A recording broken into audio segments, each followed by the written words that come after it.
Sheriff Barber's office. Hi, this is Valerie Haythorne. Yeah.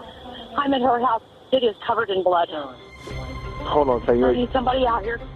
We have 2 children missing, the woman that lives at a house, and now a neighbor friend, all missing. Excuse me, 4 people in a remote part of Ohio?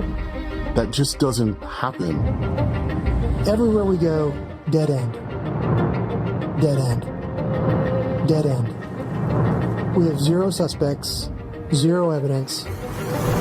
All we know is that we have 4 missing people. There's a lot of blood. It's pretty much a race against time to find anybody alive. Are they alive? Are they dead? The first thing that I am struck by is there are tons of leaves everywhere. This is an unbelievable set of circumstances. It's like a house of horror. I'm sorry.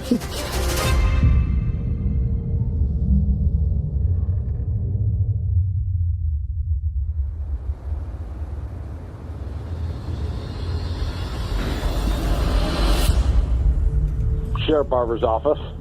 Hi, my name is Valerie Haythorne. Uh-huh. And I work at a Dairy Queen. I'm the general manager out there. Uh-huh. One of my employees did not show up for work this afternoon at 4 o'clock. Okay. Which is totally uncharacteristic of her. She's not answering her phone, which is totally uncharacteristic. She's not answering her text.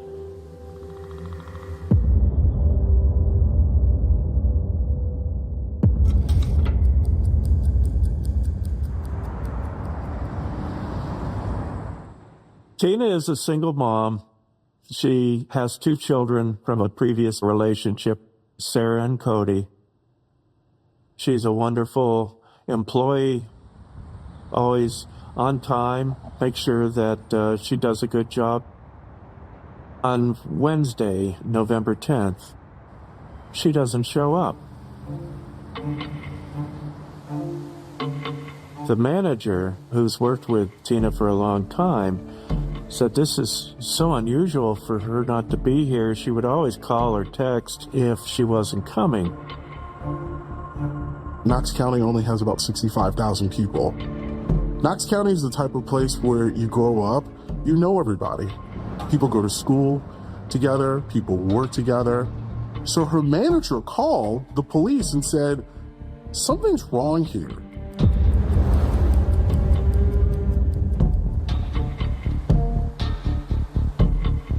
The sheriff's office sends a deputy out to Tina's house. He sees the blue Ford F-150 in the driveway, assumes that maybe she's there, goes up and knocks on the door. There's no answer.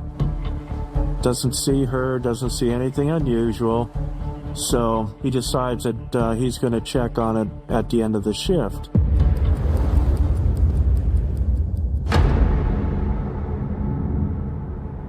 He goes back at 11 p.m.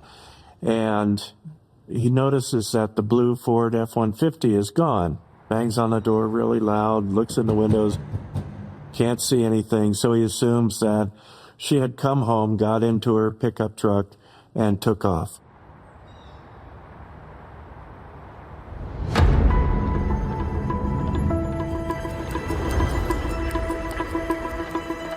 The next day, Tina fails to show up for work again. The manager goes to her house thinking, hey, I just need to make sure that everything's okay. She does a welfare check. And that's when she realizes, wait a minute, something's not right here. She's so worried that maybe something happened. She walks around to the back of the house and she notices that she can get into the house through one of the back windows. She has no idea what she's about to find. Sheriff Barber's office. Hi, this is Valerie Haythorne. Yeah. I'm at her house. It is covered in blood. Okay. Hold on a second. I need somebody out here. Okay, let me transfer you. Hold on. She continues into the house, and as she turns to go down the hallway towards the bathroom and the bedrooms, she stops. And she looks and she sees what appears to be blood on the carpet, oil stain, and this makes her believe something awful happened. Hey, I've got Valerie Hawthorne on the phone. Okay. She's down at Kings Beach Drive. That's where that female's missing from. She got into the house and said the whole place is covered in blood.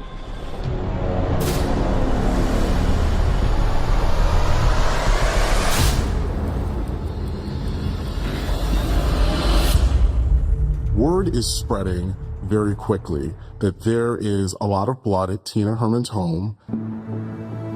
Manager from the Dairy Queen who had permission to enter her house came out, did enter the house, saw blood in a couple areas of the house. It was not something that I would want anybody else to have walked into.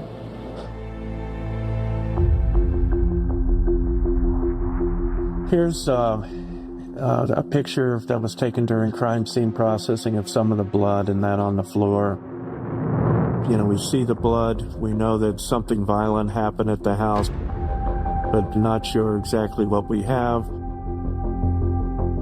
This is a picture of the blood-stained bathtub.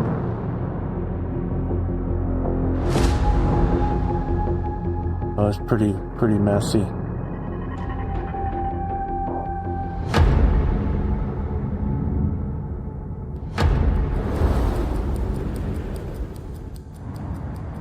They called BCI, the Bureau of Criminal Identification and Investigation, to have their agents come out and process the crime scene. And when they arrive at Tina's house, just as they're getting there, Tina's boyfriend shows up. He advises them that he lives with Tina and that she has 2 children, Cody and Sarah. At this point, who all is missing? Uganda, so we make contact with telling us that they were not in school on Thursday. Now we have 2 children missing and Tina, so all of them are missing at this point.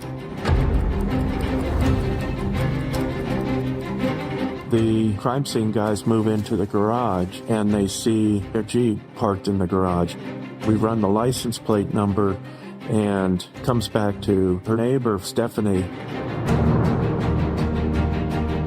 Now we've got, the woman that lives at a house, her 2 children, and now a neighbor friend that may be involved in this as well, and all missing, and no indication of where they are. 4 people in a remote part of Ohio? That just doesn't happen.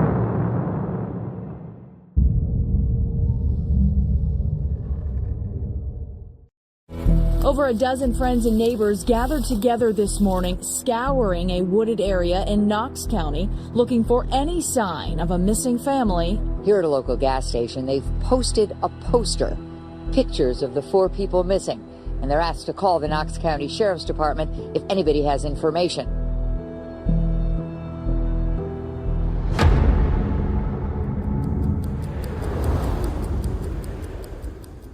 Tina, by everything that I know about her, is really a good person, very dedicated worker, dedicated to her children. Just your regular mom, good person. Sarah's a typical 13-year-old girl. She does well in school. Sarah loves to play different sports and things.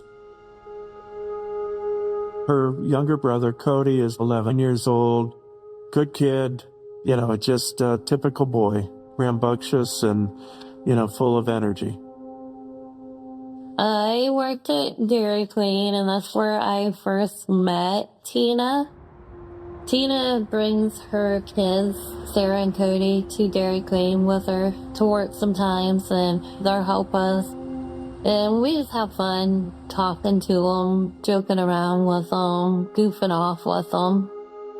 You would like Tina. She is such a bubbly person. Tina and Stephanie were very good friends. Not only were they neighbors, living close to each other, but they were friends So Stephanie is around 41 and Tina is about 32 years old. So Stephanie was a little bit older, but they did things together. They went to the gym together. Matter of fact, that was the last place that they had, both Tina and Stephanie had been seen, was at the gym together that morning. This was an initial shock because this doesn't happen in Knox County. This is a quiet community. There were people who know Stephanie, Tina, Sarah, Cody, and they are concerned about their whereabouts. We don't know what the result of the violence in the home, whoever the violence was against, is still alive or if they're dead. What happened to them? We have no idea. We have no idea where they are. It appears as though at least one of the victims is injured, most likely severely, and they would most likely need medical attention as soon as possible. But at this point, we weren't sure exactly what we had.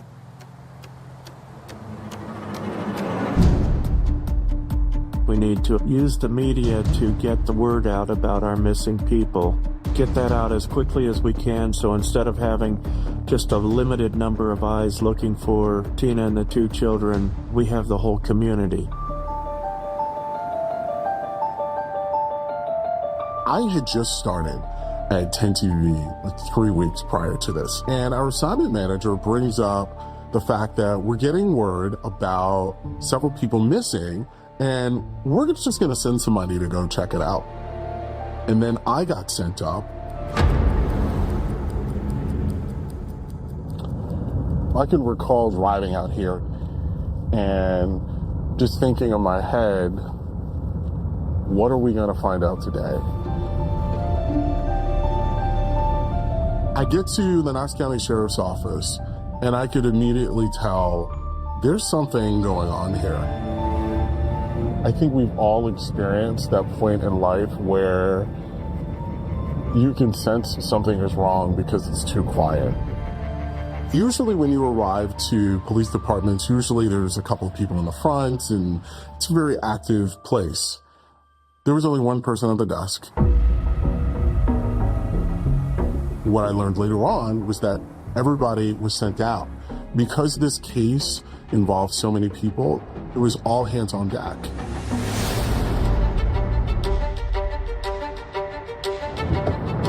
The first press release or the second press release that came out said that there is a large amount of blood at Tina's home.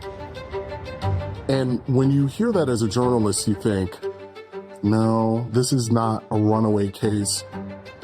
There is a large police presence there, but no one really knows exactly the background of what happened. I look at my photographer and I say to him, is this really happening? Just because this is just not normal for 4 people to go missing. And he said to me, no, this is not normal at all.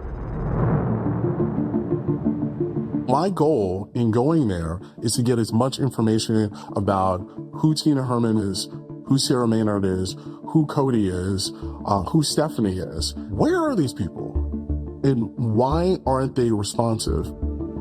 Are they alive? Are they dead? Did they just randomly run away? No one just disappears.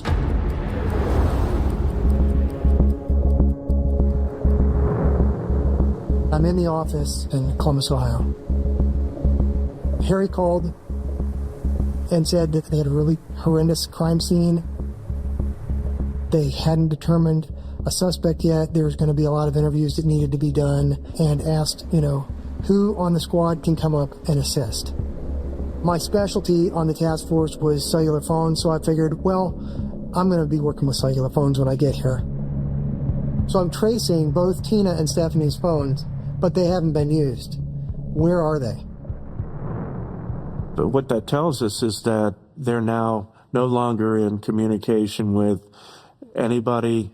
They're not using their cell phones. They're not making purchases. We're not finding them at home. It's almost like they disappeared off the face of the earth. Been looking into what The community is on the lookout. They search trails along the Kokosing River. It's a search that's getting more and more desperate. We need to, despite what the end result, we need to find them. I think something bad happened. Greg Borders still in shock that his live-in ex-girlfriend, Tina Herman, has seemingly vanished.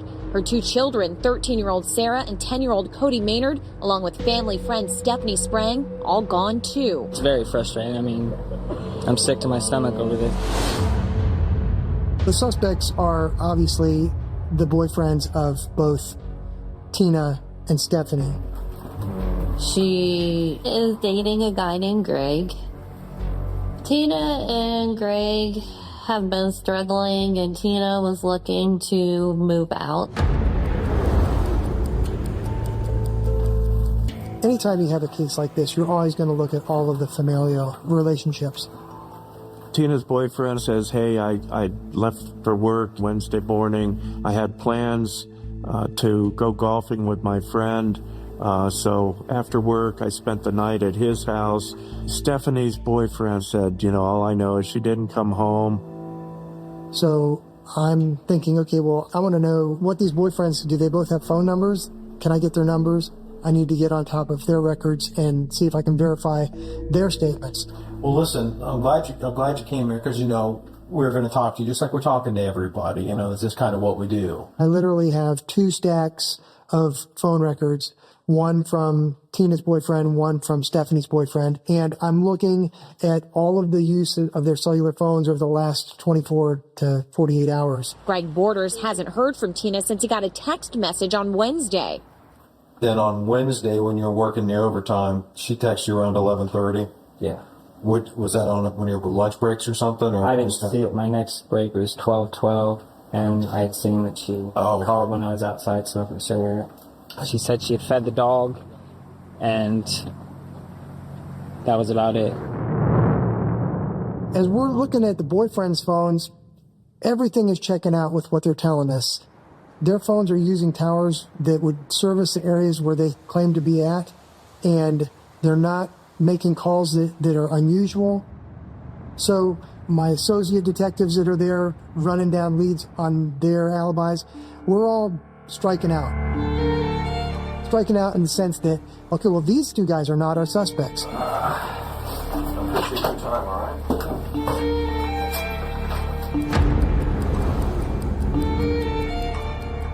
So now we're beginning to think, okay, who would do a crime with this level of violence? It's so personal. One by one, we're ruling out, your typical suspects. Tina and Stephanie didn't have any obvious enemies. Everyone that we're interviewing, coworkers, family members, friends, are not giving us any kind of indication that there's derogatory information about them, that there's any kind of spats going on, don't get along with a neighbor. These kind of investigations, they're pretty standard. You kind of go down those paths. We're following all of the regular paths, and we're not arriving with the suspects. So we've got a really horrendous crime scene, a really personal and violent crime, and everywhere we go, dead end. Dead end. Dead end. We have 0 suspects, 0 evidence, a total dead end, but all we know is that we have 4 missing people. It's pretty much a race against time to find anybody alive.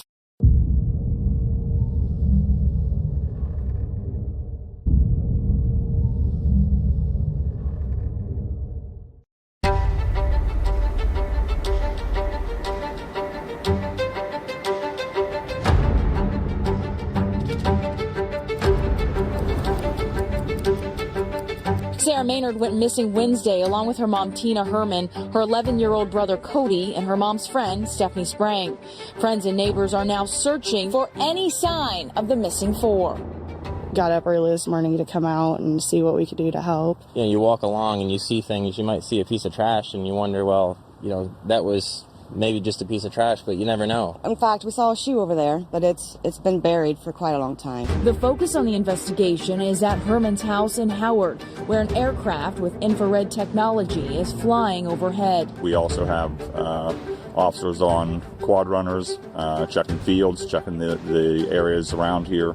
We need to locate them as soon as possible, and we need the community's assistance on that. Whether the searches are organized or ad hoc, the community is on the lookout. I think everybody just wants to keep the mood uplifted. We don't know. We can't say either way. We haven't heard anything, and we just got to keep praying and keep our heads up.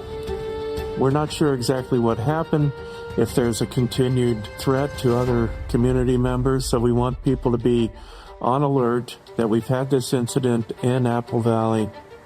As the search intensifies, so does the fear in this community. I think everyone's just kind of really scared that something like this could happen so close to home. There's a lot of nervousness around the community. People still don't know, is there an active serial killer? Was this targeted? People just don't know. So how could this happen? There was a lot of confusion all across Knox County. There was a lot of confusion even for us as journalists because this doesn't happen.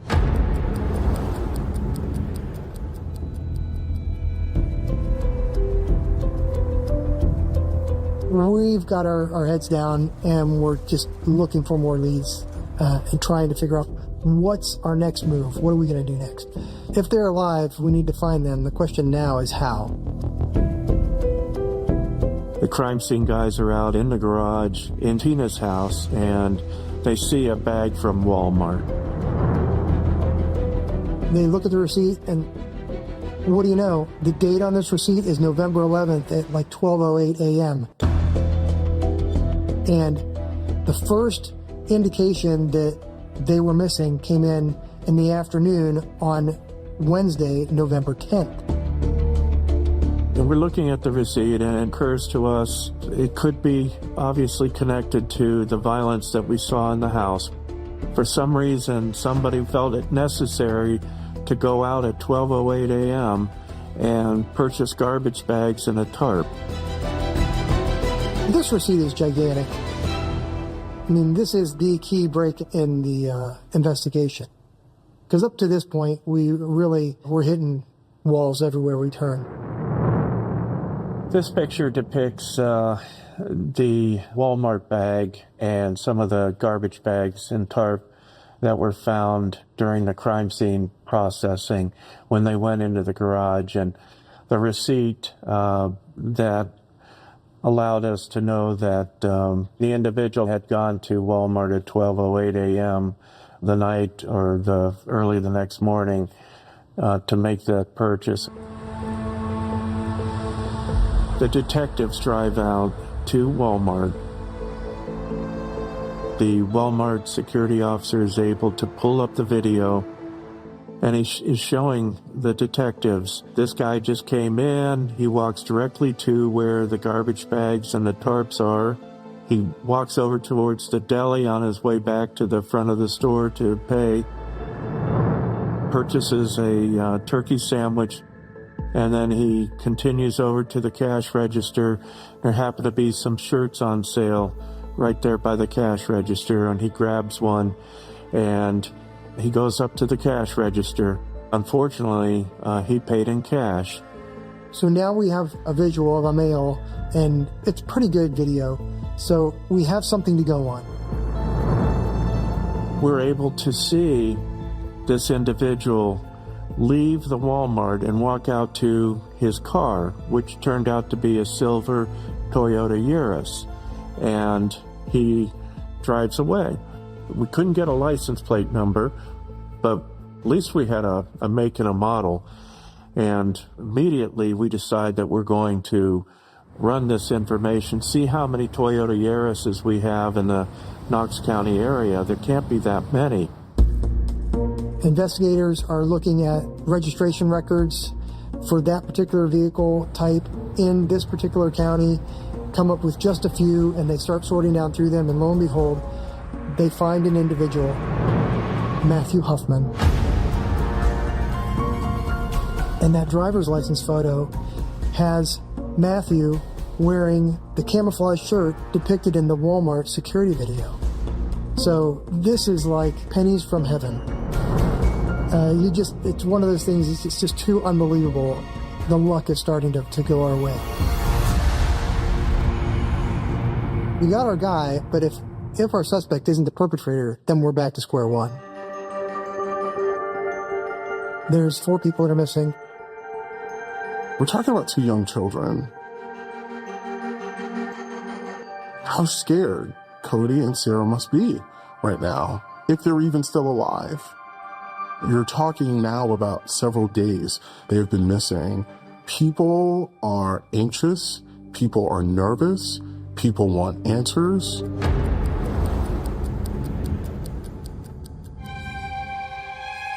So now we have a suspect, Matthew Hoffman, and we pull up Matthew's information. So we're finding out who he is. We're able to see he had a criminal record. He's got priors in Colorado, burglary, arson. He's been in prison. And comes out after 6 years, and now he's back in Knox County. And he hooks up with a tree trimming company and starts cutting trees. Well, when they discovered that he had a criminal record, they fired him. Now Hoffman's unemployed and he's hanging out in Mount Vernon. His mom lives in Apple Valley, not too far from Tina's house. He's got a girlfriend at the time. They get into a fight and he grabs the girl and pushes her up against a wall and tries to strangle her. She contacts the Knox County Sheriff's Office and makes a report, but she doesn't want to press charges against him. So they've got this report on file that he had assaulted her, his girlfriend.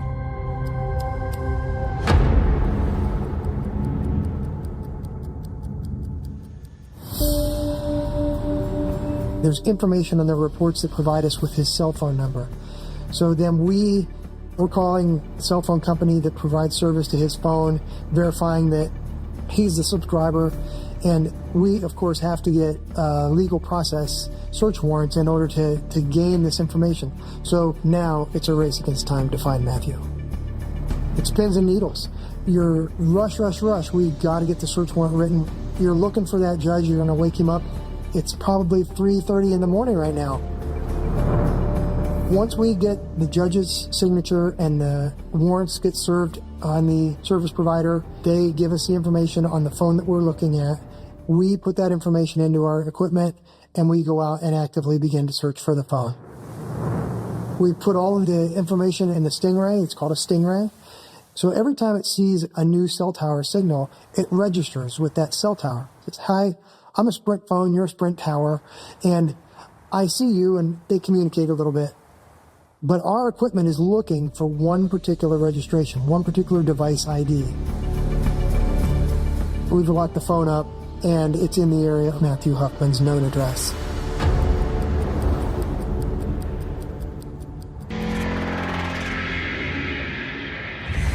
We kind of back off where we can see the house, we can still capture the signal. We notify SWAT. So Knox County has a multi-agency SWAT team. This is considered a high-risk entry that they're about to do. You know, we're investigating a possibly quadruple homicide because we really don't know yet. At the same time, we have a second team that's out at the lake out in Howard, Ohio. Matthew's mother still has a house out here, and we didn't know for sure whether Matthew was at his home in Mount Vernon or whether he was out here in Howard. And the thing is that at this point we know that Matthew's mother's home is less than a half a mile from the crime scene.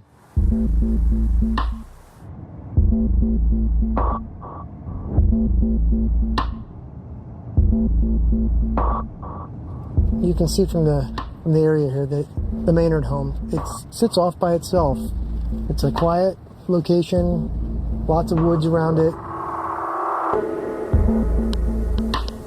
Go up a small hill here, less than half a mile away from the crime scene, is the house that Matthew Hoffman's mother and stepfather lived in. So he was very familiar with the area. We don't want to hit one place that might tip off Hoffman that we're looking for him, so we want to hit both locations at the same time. We're going to wait until 8 o'clock. It's going to be light by that time. We'll hit both locations simultaneously and see if we capture him.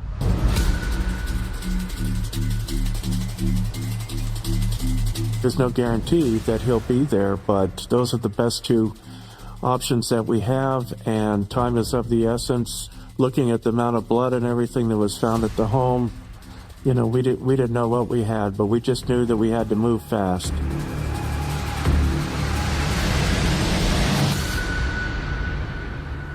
Well, we left the sheriff's office and went to our two locations. We made contact with each other. And, hey, are you guys all set up? You ready to move? And we were all set to go. We had the warrants.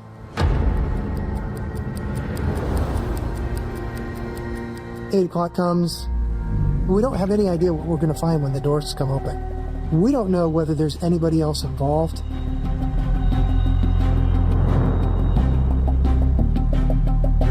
I'm excited, you know, as I always am. There's an element of danger when you're about to potentially take somebody's freedom from them.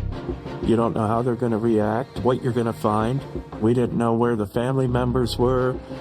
We didn't know how Hoffman was going to react. Was he armed? Was he going to start shooting at us? You know, we had no idea.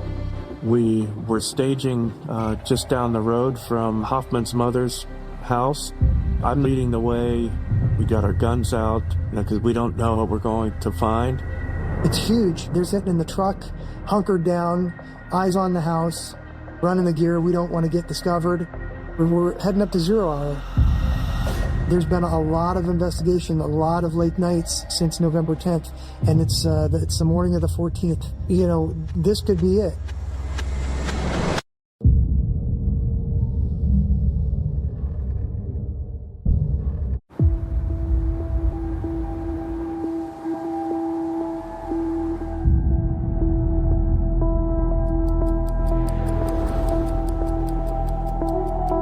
I'm at the mother's house, and at 8 a.m. we hit both locations and pound on the door. Hi. Let us in. And a couple other gentlemen came to the door and the credentials and said, we're FBI. Matthew here. Deputies are announcing. At this, we knew that Matthew had his mother's address, you know, or were any of the family members there. So basically struck out at that home. I thought I'd call the other team at Hoffman's house, make contact, and see if they had any luck. SWAT teams do a knock and announce. Matthew, come to the door. Matthew's at the door. Here's a mess, kind of just disoriented, lets us in. All moments of relief. There's no struggle, there's no fight, almost as though he knew that this was going to happen.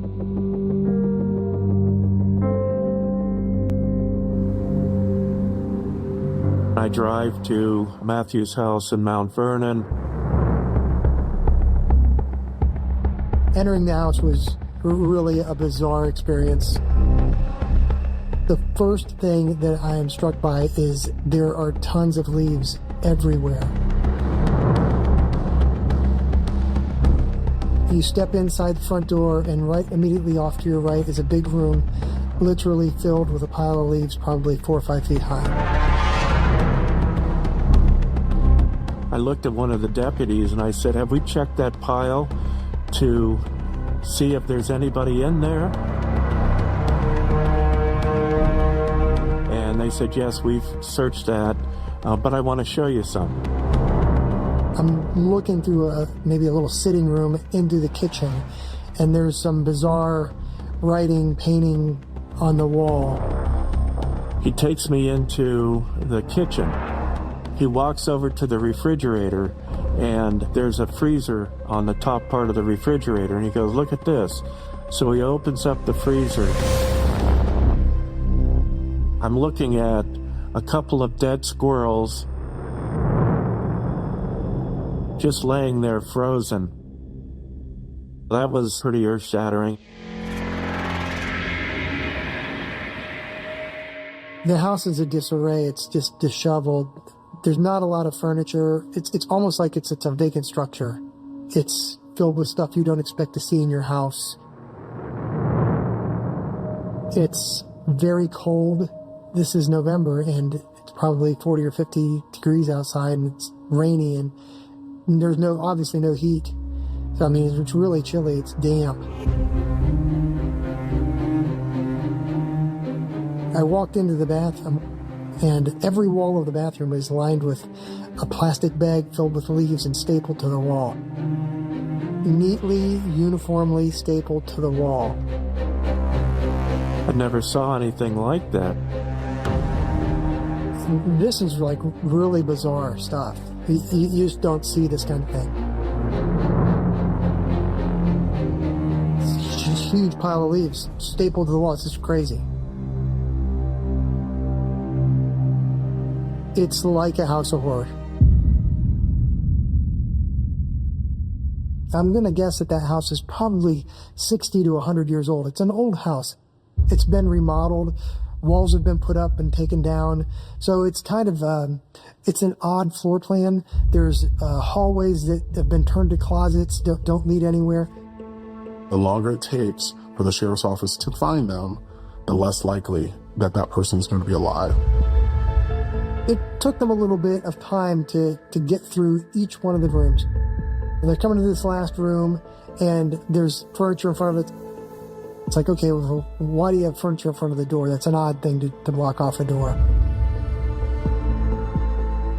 They cleared that stuff out of the way. And when you open that door, what you find is a very steep set of narrow steps leading down into this dank, dark basement. Well, it's a great hiding place, but who would want to be down there?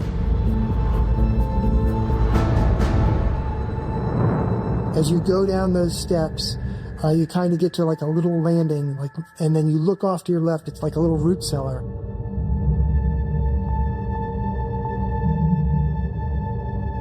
Within a few minutes, I was face to face with Sarah Maynard.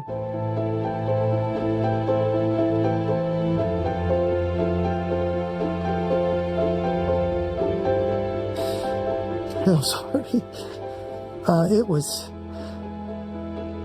I've never found anybody alive like that. And it was unbelievable. I mean, we rescued this girl, and it was unbelievable.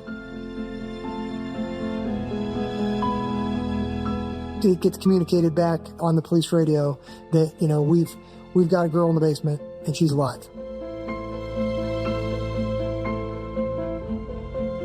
When we got confirmation from the sheriff's office that Sarah is alive and well, there was not one person in this town or in this community that didn't rejoice.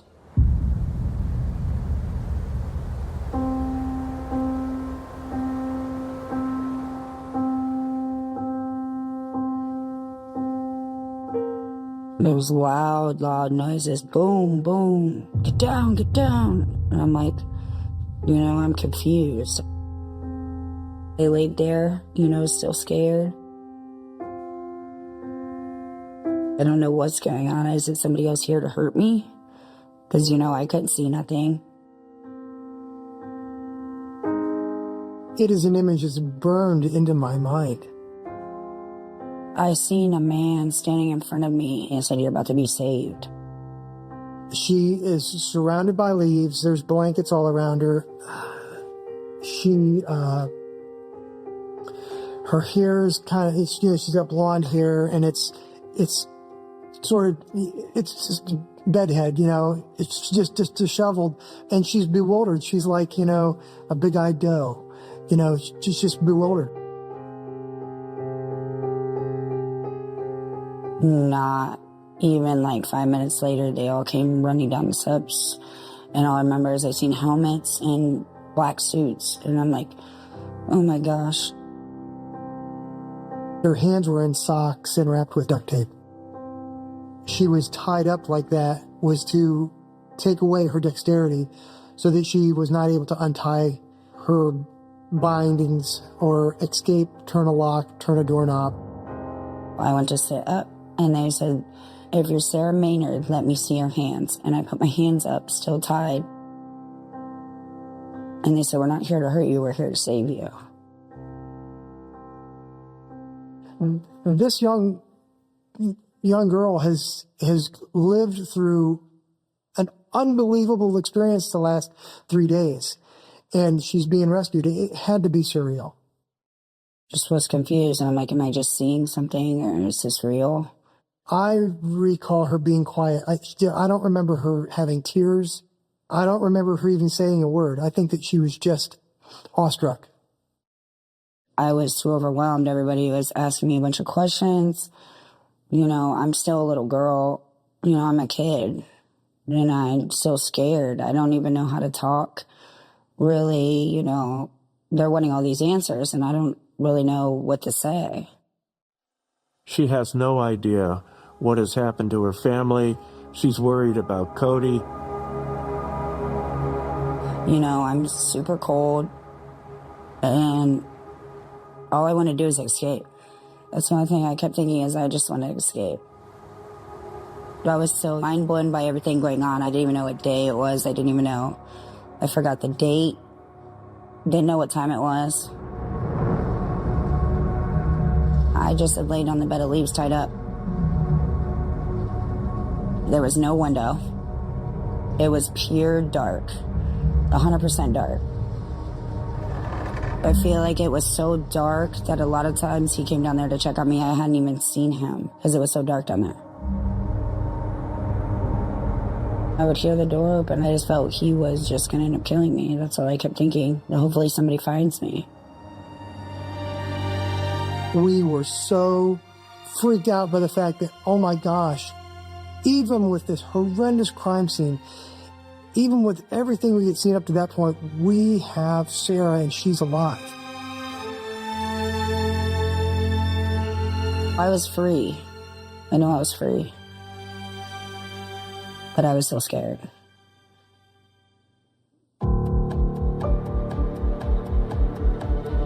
They've arrested Matthew and they've located Sarah, but we still have 3 people missing.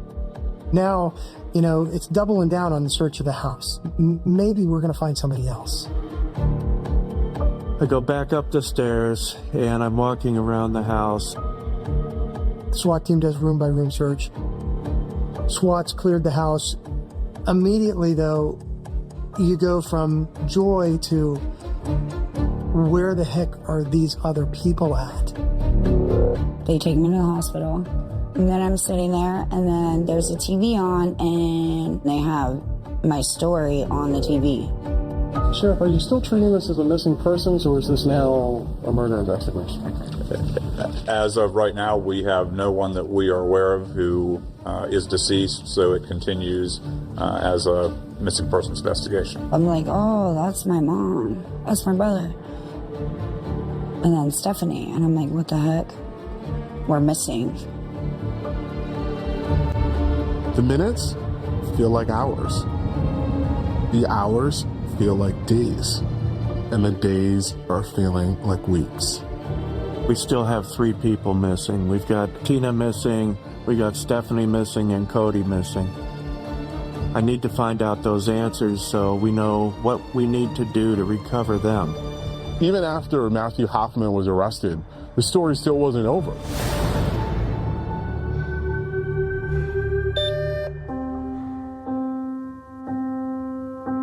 The Basement, A Vanishing in Apple Valley concludes tomorrow night at 10. And if you or someone you know has been affected by what you've seen tonight, find advice and support at channel5.com/helplines. On 5, can tech prevent crime before it's happened? Person of interest, stream now on 5. Next, emergency call out.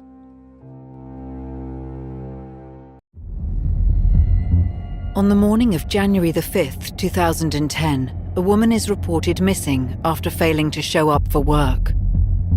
She was reported missing by a friend of hers who she worked with at the JCPenney store.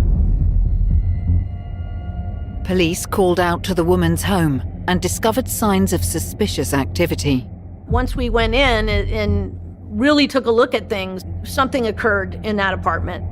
Someone had obviously made some efforts to clean. On all four walls was blood spatter. Police identify the woman as 35-year-old Sherry Harlan, a retail worker with a troubled past. She was doing her best to get some help. You know, sometimes we don't always make the best decisions. Days later, human remains are discovered in a burnt-out car nearby. Inside the vehicle was what appeared to be a burned human skull in the driver's seat. We ran the vehicle, it came back to Sherry. We had a pretty good idea that the skull inside of the car was going to belong to her. Detectives begin to discover that there are two men in Sherry's life, and that her death appears to be at the center of a love triangle turned tragedy. Sherry responded something to the effect of being with two men at the same time. You know, it's going to make your stomach upset, LOL. This is a story of jealousy and how uncontrollable rage can lead to deadly consequences.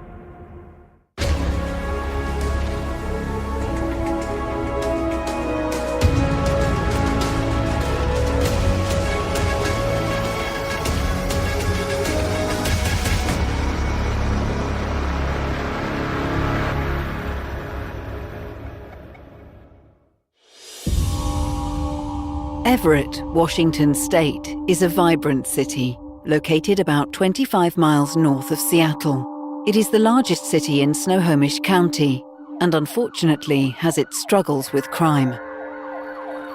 Everett's about 120,000 people. It's a port city on the Puget Sound. I would characterize it as a kind of a blue-collar city that is very near the mountains, and you can see them on either the Olympic Peninsula or the Cascade Range to the east. From 2002 to 2000 and just the beginning of 2015, we averaged about, I want to say, 4 or 5 murders a year. We had a lot more call-outs than that, but they were serious assaults and things like that, because we handled all kinds of, assault cases where not everyone was killed. We handled those cases too. But murders, it could average up to 12 some years, but during that span of time, it really varied. Everett is home to 35-year-old Sherry Harlan. On the morning of the 5th of January 2010, colleagues become concerned when she does not show up for work. She was reported missing by a friend of hers who she worked with at the JCPenney store at the mall.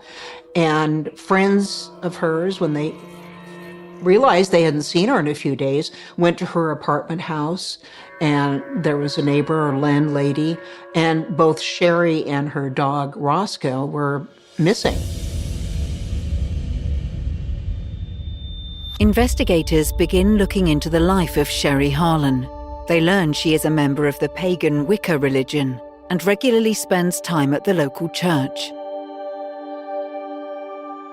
Wicca is the worship of nature, the balance. We see nature as sacred. We believe that the world is a reflection of deity and that the whole earth is goddess. Sherry had a very complicated past, and I understand that she was doing her best to get some help. Sometimes we don't always make the best decisions. After search efforts to locate Sherry Harlan yield no results, police obtain a warrant to enter her home. Once we went in and really took a look at things, it definitely, something occurred in that apartment that led me to believe something serious had happened to Sherry or that she was a homicide victim. When law enforcement initially entered Sherry's apartment, they noticed a kind of an overwhelming smell of bleach. Someone had obviously made some efforts to clean portions of the apartment. Linoleum had been removed from various portions of the apartment. In the bedroom itself, on all four walls, was blood spatter.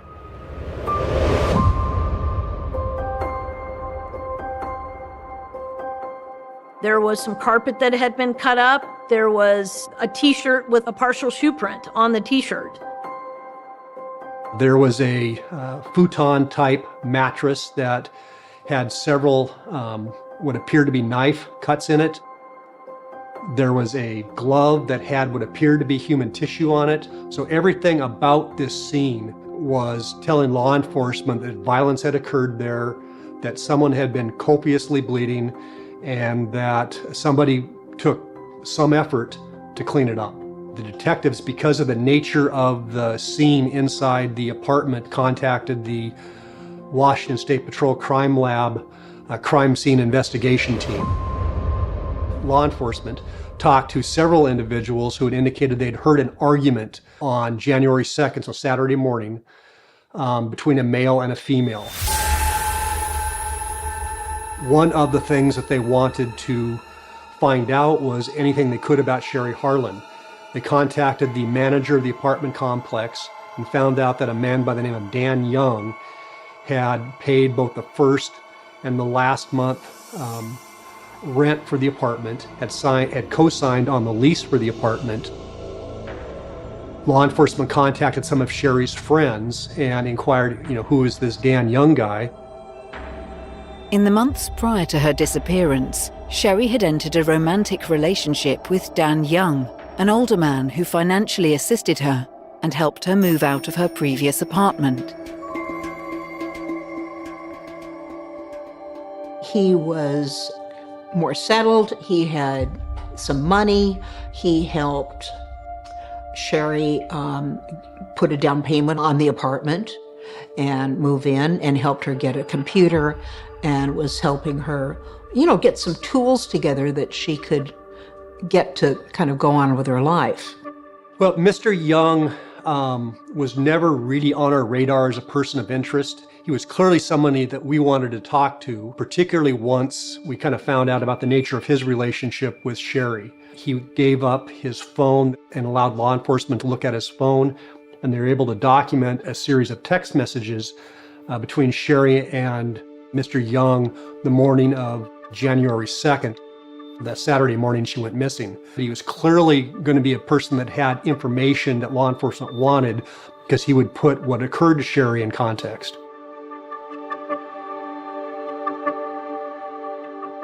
Sherry was in her 30s. She was, very likable, she had good friends. She and her friend from the store where they worked, they'd get together on weekends and drink coffee on the porch and share romance novels. And, people really liked her. She'd had a bit of a troubled life and was on again, off again with her boyfriend, Eric Christensen.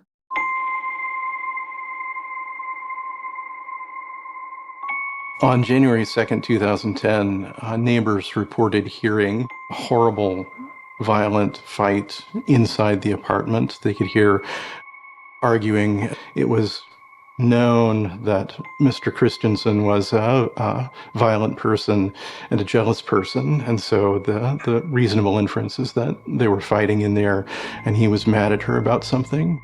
She was close to a number of different people, but she had atrocious luck in picking men. Yeah, her friends did not like him. He was jealous, he was super controlling, and they all told her not to do it. Detectives begin looking into the background of Sherry's on-again, off-again boyfriend, Eric Christensen. Suspicions are soon to arise as they start to find worrying reports of his criminal history.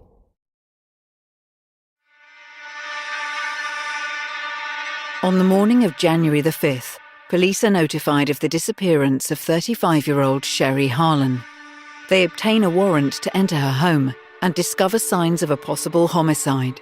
Blood splatter on the walls, pieces of human tissue, and the linoleum floor has been removed.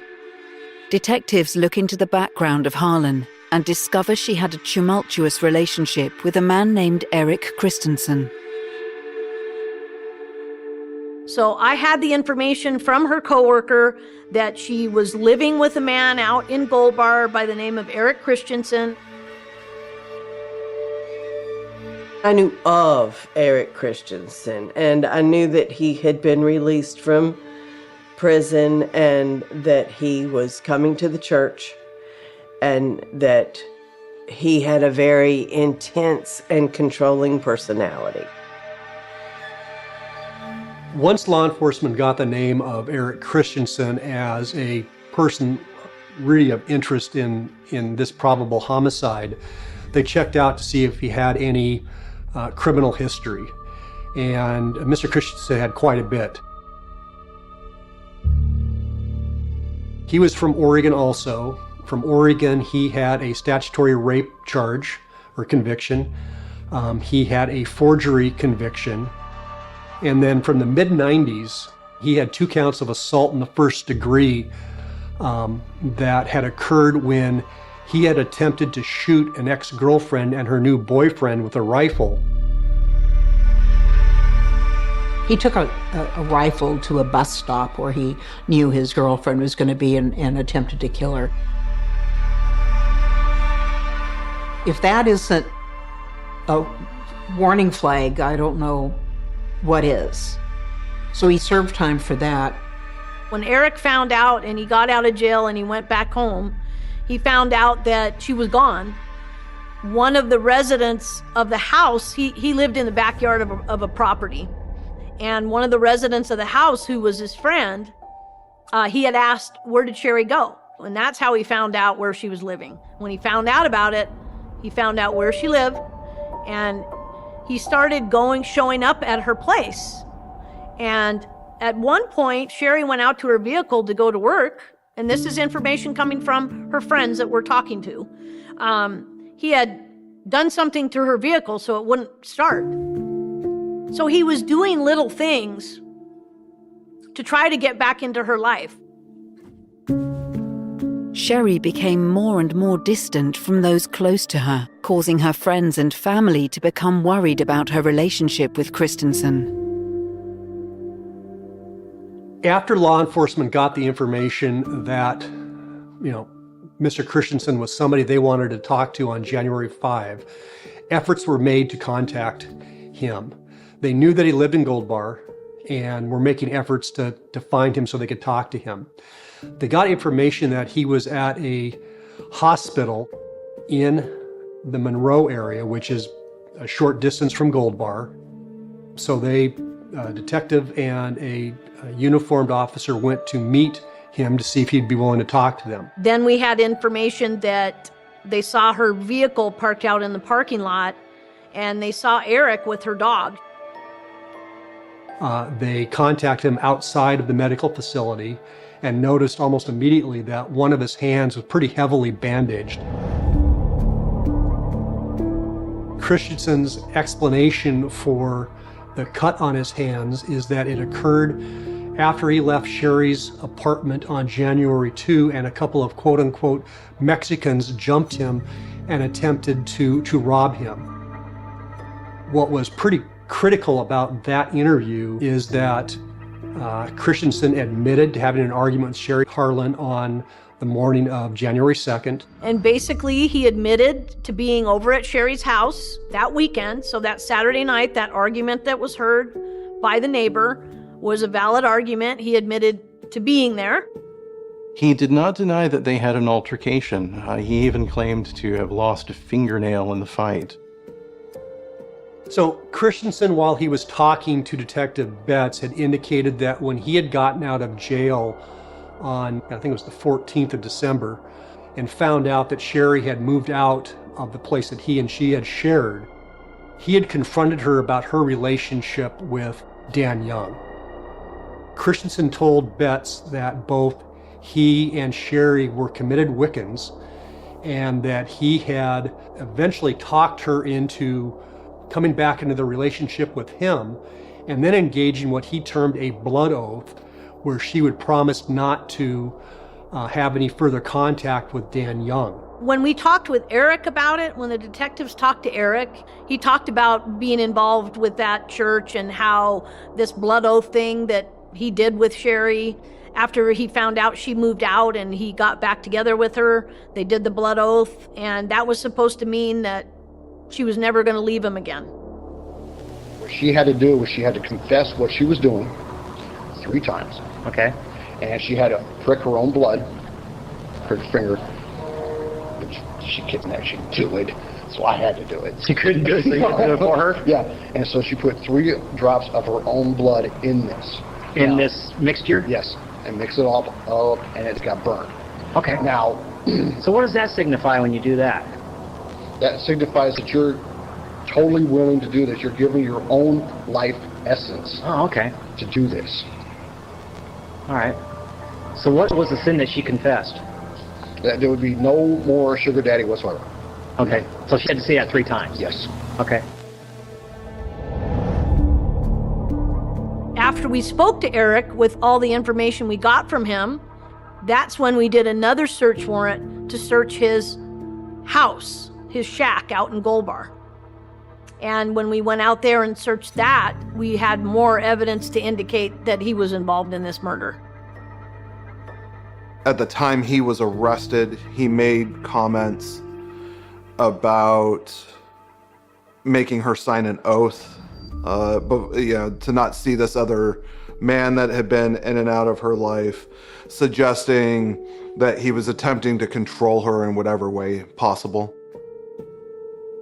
Once law enforcement got into the home, they found a number of items. They found a pair of tennis shoes that had apparent blood on them. What was interesting about these shoes is the sole of those shoes had the same kind of markings on it that the bloody shoe print that was found in Sherry Harlan's apartment had. There were several rings that were found inside of Christensen's car. Both of the rings had blood on the interior of the bands.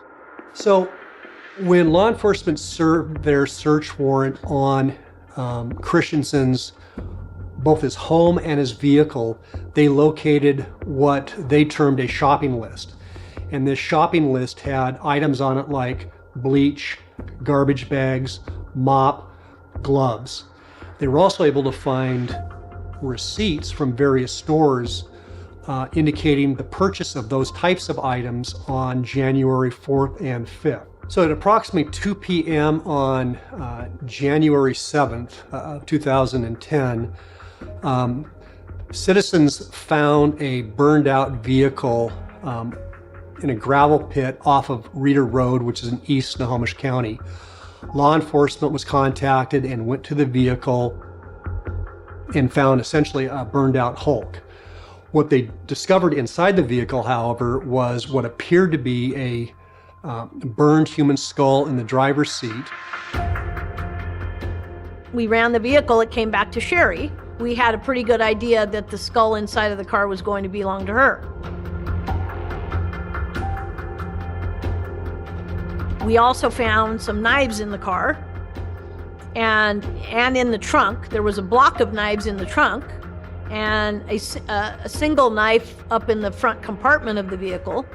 And one of the knives had a broken knife tip. In addition to the skull and a knife on the front seat of the front driver's seat of the vehicle, they discovered in the trunk of the car what appeared to be a stack of linoleum that appeared to be a match for the linoleum that had been removed from Sherry's apartment. Ultimately, the medical examiner came out and collected the skull. It was the only body part that was located inside the vehicle, and took that back to the medical examiner's office. Once the medical examiner's office, it was examined, it was photographed, and it was x-rayed. During the x-rays, they were able to determine there was a tip of a knife that had been broken off in the skull, and ultimately that knife tip matched a knife that had been located in the vehicle by the police when they were searching it. A positive identification of the skull belonging to Sherry didn't occur until a forensic odontologist took a look at the skull and was able to compare the teeth in the skull to dental records that had been recovered from Sherry's dentist. This is definitely not an ordinary occurrence. This was a very unusual crime investigation at that point in time. A decapitated head found in a burned out car that's been mutilated by stabbing it with a knife. The police knew that this was a very unusual case in terms of my career. I would say that it's the most gruesome homicide I ever worked on, and it's one of the most significant cases I ever worked on when I was a prosecutor. On January the 7th, 2010, Erik Christensen is arrested for the murder of Sherry Harlan. Detectives in Everett, Washington State, are investigating the murder of 35-year-old Sherry Harlan. Her remains were discovered on January the 7th, 2010, when her skull was found inside her burnt-out vehicle, just 2 days after she was reported missing. Police have charged her jealous and controlling boyfriend, Erik Christensen, with her murder. Then, on January the 9th, investigators receive a surprising phone call. On January 9th, law enforcement got a call from a young man by the name of Ryan Gesme, and he said he had information about the homicide of Sherry Harlan. I got a call from detectives. I went up to the Major Crimes Unit, and Detective Willeth and I had a pretty brief initial meeting with Mr. Gesme. Ryan seemed like a very nice guy. He had met Sherry and Erik through the church and had befriended them. But he was also at the same time a very easily intimidated, kind of very gullible kind of person. And he explained that he had gotten a call from Erik the weekend prior, which would have been the weekend that all this happened, where the fight was heard. He got a call from Erik, who had run out of gas apparently, and he needed Ryan to meet him at a park and ride to come out to help him. So Ryan gets there and he notices that Christensen's not in his vehicle, he's in Sherry's vehicle. And he notices that in the back of the car, he sees rolled up rolls of vinyl and pieces of carpet.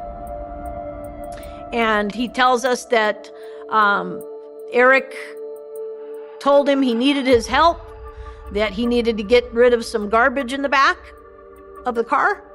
And Erik had Ryan drive him to several different locations up off of Reeder Road. It's a 2-lane road kind of in East County where it's very treed and a lot of blackberry bushes and a lot of hiding places. So he had Ryan drive him to multiple locations where he'd have him arbitrarily just stop. Erik would get out, grab a bag, and toss it into the woods. Ryan Gesme comes to the police station to do an official interview. What happened when you got there? I pulled in and parked where the wood chips were. Okay. And what did Mr. Christensen do? He went to the trunk and got out a bag. What kind of bag? A garbage bag. Did you know what was in it at that time? Not at the time, but he told me it was part of her torso. Afterwards.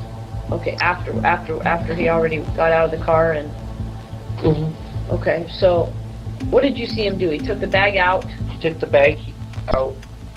He grabbed the shovel out of the trunk. Okay. And then he walked up into the woods. I would imagine it'd be really difficult to be asked or told that you need to drive somebody around so that they can dispose of body parts of a human being that they've killed and dismembered, and then that person is sitting in the passenger seat directing you where to go, talking about their day, going on like everything is okay. That has to be a pretty disconnected experience. He had helped Christensen dispose of Sherry's body and body parts, and he wanted to give that information to law enforcement. And after we got that very little bit of information from him at the initial meeting, it was really apparent that Ryan had some criminal exposure.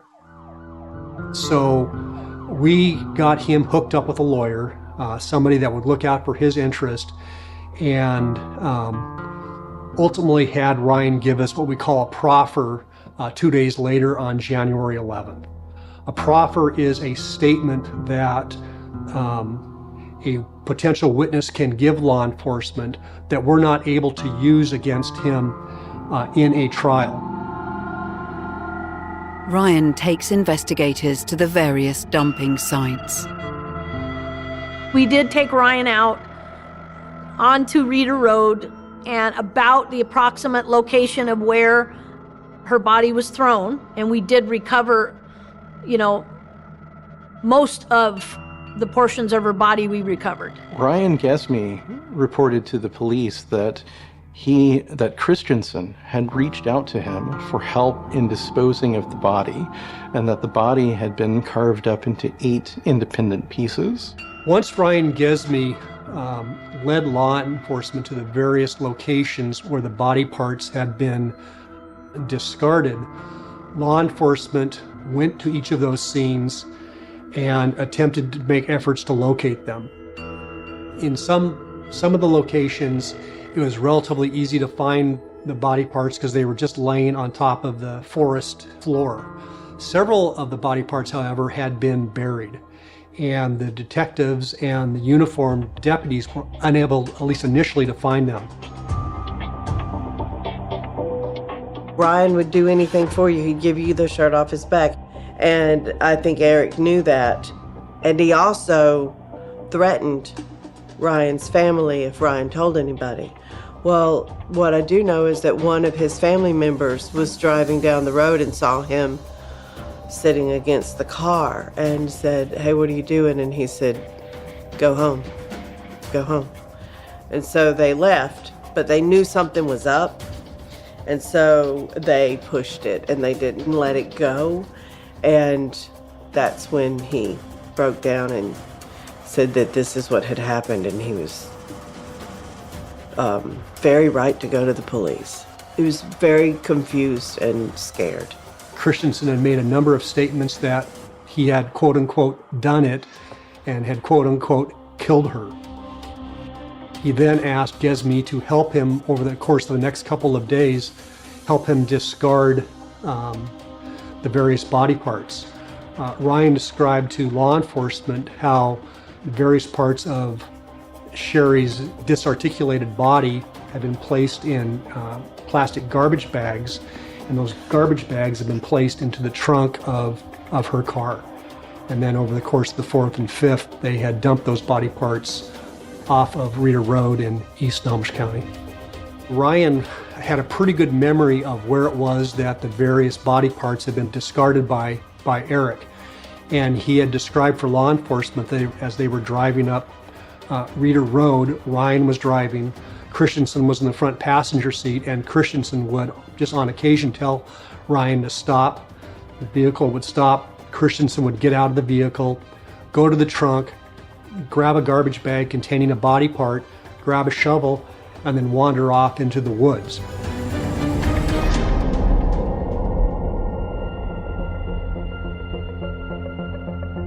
The medical examiner did discover 3 stab wounds in Sherry's torso, and also the stab wound in her head that left the knife tip embedded in her skull. Once we built the case and once we had the information that we did, we charged him for murder.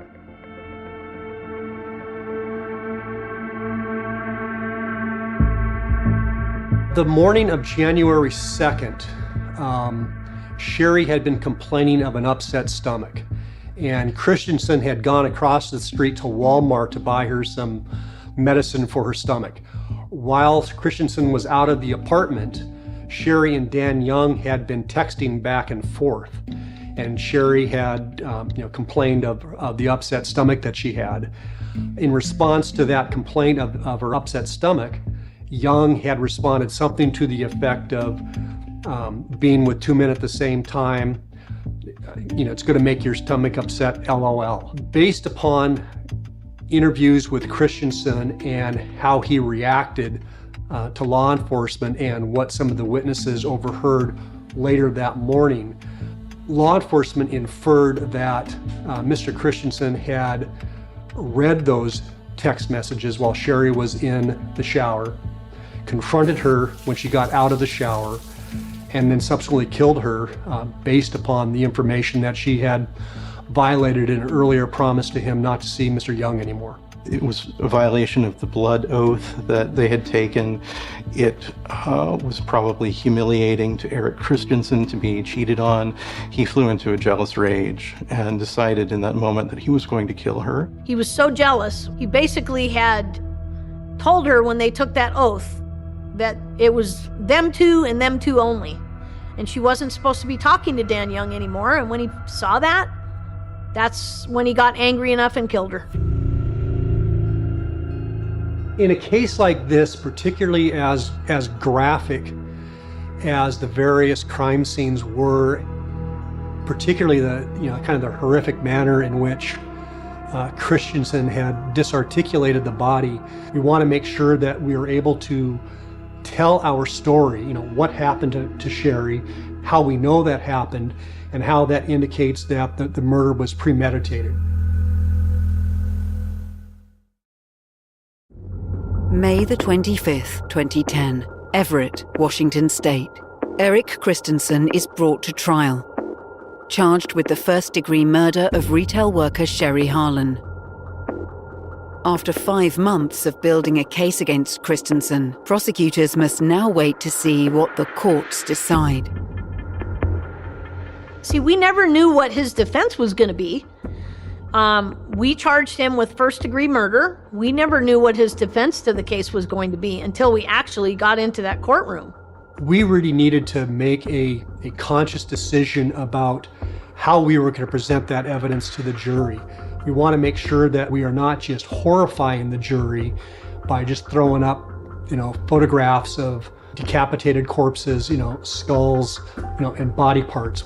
So it was a fine line that we had to walk. The tack that I took was that ultimately this is a very, very simple case, and it's a case about a very jealous and controlling man that killed his girlfriend when she stepped out of line. His defense was that it wasn't first-degree murder, it was second-degree murder. That's when we found out that Eric admitted that he had done this. But his defense was that he should not be charged with the first-degree murder, it should be a second-degree murder. At various times throughout the trial, I would look at Christensen to see how he's reacting to various testimony. For the most part, Christensen was, somewhat stone-faced and somewhat, stoic throughout. Throughout the trial, Christensen never denies killing Sherry, though his defense argues that there was no premeditation to the murder. They argued throughout their case, both in opening and through the questions that they asked during the evidentiary portion of the trial, and then in closing, was that Christensen had in fact killed Sherry Harlan, but it had been done in a jealous rage, and that it had not been premeditated, but that it had been intentional. Ryan Gesme was next to testify, a reluctant accomplice to the horrific disposal of Sherry's body. Gesme was given special immunity due to the information he was able to provide to the authorities throughout the investigation. Gesme was an interesting witness because we were able to corroborate his initial story to law enforcement that he'd helped dispose of the body parts, because law enforcement was able to find the body parts that Gesme said he had helped Christensen dispose of. He's also a witness, however, that we have given immunity to. We have told him and his lawyer that if he testifies truthfully, that we are not going to charge him with any crime for what it was that he did in helping Christensen get rid of the body parts. The jury in this particular case took just over 3 hours to convict Eric Christensen of murder in the first degree. It seems horribly out of sync, but Eric Christensen only received a sentence of 37 and a half years.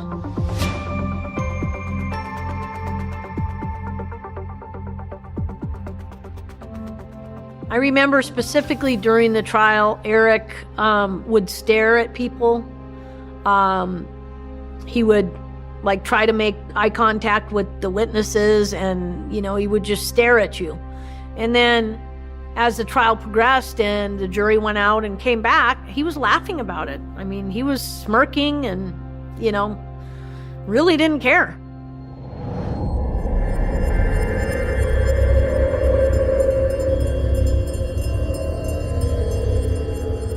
The blood oath is it's okay. Take your time. The blood oath is basically you make an oath between the gods and the goddesses. Okay. In the Wicca religion. And my understanding is if you break it, it's the ultimate price. And what do you mean? Which is what happened. Okay, what do you mean by the ultimate price? What is the death? Okay. During the oath, Sherry essentially promised or gave her oath that she wasn't going to have any further contact with Dan Young, and then pricked her finger and then dropped some blood into a flame from a candle. According to Mr. Christensen, in ancient times, if someone broke an oath of that nature, they would often be killed. Blood oaths are not part of the Wiccan tradition. Blood oaths are, I think they're more movie sensationalized. That I've never really had anybody in real life want to take one. The Wiccans that law enforcement contacted were almost unanimous in indicating that the blood oath had really nothing to do with their church, and that Eric, Christensen was kind of out on his own, wanting to form his own group with a belief system that was less Wiccan and perhaps a little darker than what he was getting from the Wiccan community. This was truly a person who didn't represent our faith and was using our faith to try to get out of or make excuses for his behavior. By him making her agree to this blood oath thing, I think he already knew in his mind if she didn't do what he told her to do, she was going to die.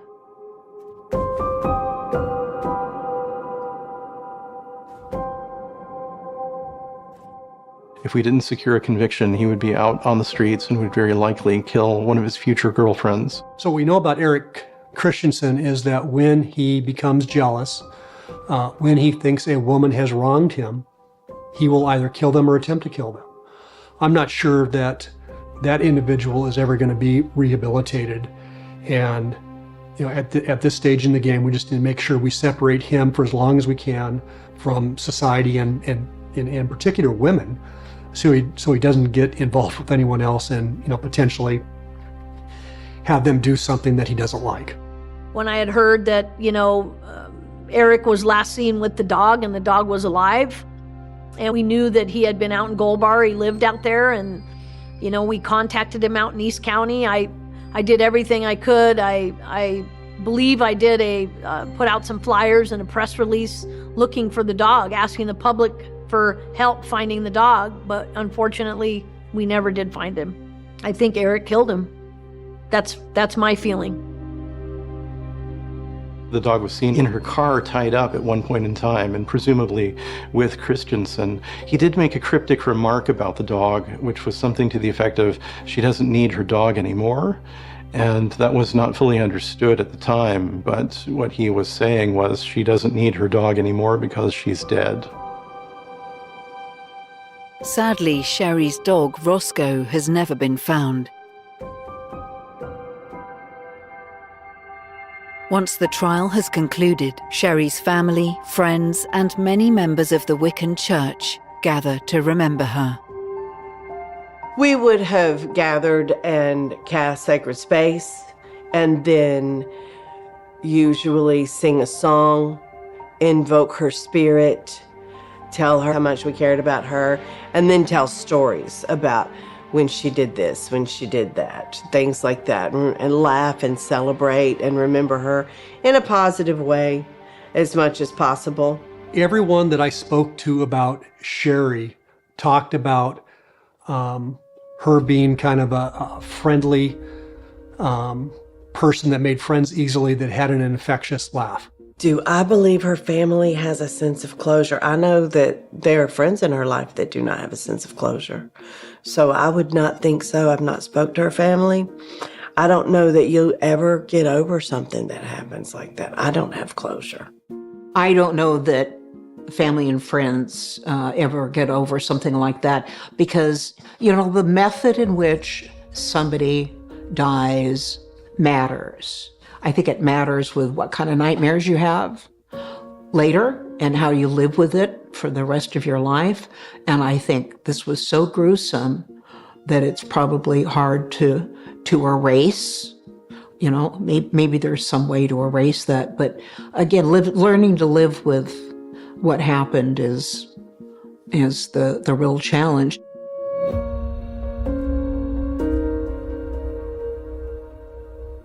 That's something they just have to live with the rest of their lives, the loss of their family member. I don't think they look at it as being closure. I think that they look at it as the person responsible was held accountable, and therefore I can go on, but it's never going to be the same.